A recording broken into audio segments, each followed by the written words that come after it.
Welcome to my channel, Masuk sini. Welcome to my channel. Jika kamu masih mendengar suara ini, berarti ada yang belum pergi. Di sini cerita tidak dimulai dari imajinasi, tapi dari kejadian yang seharusnya dilupakan. Selamat datang di channel ini, tempat kegelapan dibiarkan berbicara. Daftar hantu terkenal di Indonesia. Pocong. Asal-usul pocong berasal dari mitos rakyat di Indonesia, terutama Jawa, tentang arwah orang meninggal yang kain kafannya tidak dilepas, sehingga terperangkap dan gentayangan meminta tolong agar ikatannya dibuka setelah 40 hari kematiannya, seringkali untuk meminta pertolongan atau menyampaikan pesan terakhir, dengan versi beragam seperti pocong merah, pembalasan dendam, atau pocong plastik, kisah tragedi lokal. Perilaku dan tempat, pocong sering menampakkan diri di tempat angker, kuburan, atau di bawah pohon pisang, beringin.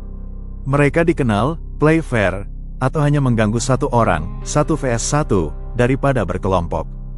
Varian, selain pocong putih, terdapat mitos mengenai pocong merah, yang dianggap lebih berbahaya dan penuh dendam. Ciri-ciri dan perilaku, wujud, berbentuk seperti guling yang dibungkus kain kafan, dengan wajah hancur, mata merah, atau wajah pucat berlubang mata.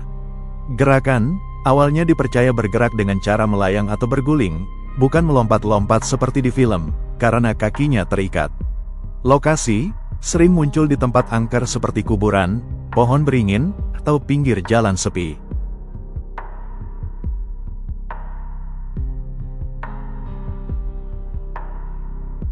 Kuntilanak. Kuntilanak atau Puntianak adalah hantu dalam mitologi Nusantara yang dipercaya sebagai arwah perempuan hamil yang meninggal dunia atau wanita yang wafat saat melahirkan. Sosok ini umumnya digambarkan mengenakan gaun putih panjang, berambut panjang terurai, dan sering dikaitkan dengan suara tawa melengking atau tangisan bayi.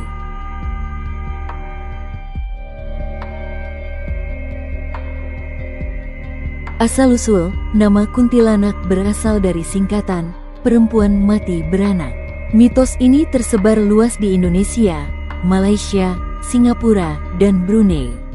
Karakteristik, diyakini sebagai roh pendendam yang menghantui tempat-tempat tertentu, seperti pohon tinggi atau area pemakaman. Wujud dan mitos, sering digambarkan berwajah menyeramkan dan memiliki bau busuk atau bau harum bunga Kamboja saat mendekat. Dalam kepercayaan lain, kuntilanak dianggap sebagai jenis jin kafir atau setan yang suka mengganggu manusia. Jenis-jenis dalam budaya populer, terdapat varian seperti kuntilanak merah, agresif, dendam, kuntilanak putih, umum, dan kuntilanak hitam. Suara ikonik, ciri khas suara kuntilanak adalah tawa melengking atau tangisan, yang konon suaranya terdengar jauh jika dekat, dan dekat jika jauh. Kepercayaan lokal, dalam beberapa tradisi, dipercaya kuntilanak takut pada benda tajam seperti paku, pisau, dan gunting. Suster Ngesot. Cerita rakyat atau urban legend Indonesia di lingkungan rumah sakit dan dunia kesehatan cukup banyak. Namun, salah satu kisah yang paling populer dan menyeramkan adalah legenda tentang sosok Suster Ngesot. Kisah ini sudah menjadi bagian dari cerita mistis yang sering dikaitkan dengan rumah sakit tua, bangsal sepi, atau lorong gelap di fasilitas kesehatan. Nama Suster dalam kisah ini merujuk pada perawat.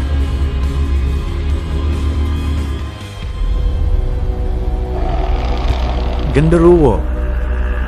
Genderuwo adalah makhluk halus dalam mitologi Jawa yang berwujud manusia mirip kera, bertubuh besar, kekar, berbulu lebat, dan berkulit hitam kemerahan.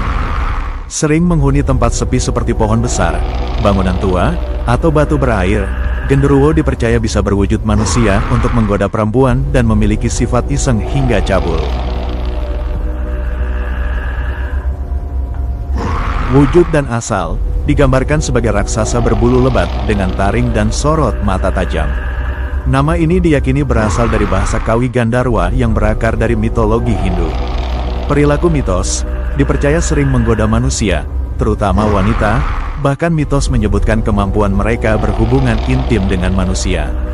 Namun, beberapa mitos juga menyebut ada yang bersifat menjaga habitat dan tanda kehadiran, suka tempat lembab, gelap, dan pohon besar.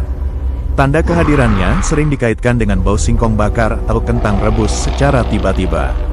Kepercayaan masyarakat, kepercayaan ini masih kuat, terutama di Jawa, dan terkadang dikaitkan dengan mistisisme atau benda-benda bertuah. Terima kasih sudah menemani cerita malam ini. Jangan lupa like dan subscribe, karena di channel ini cerita horor tidak pernah benar-benar berakhir. Sampai jumpa di cerita selanjutnya.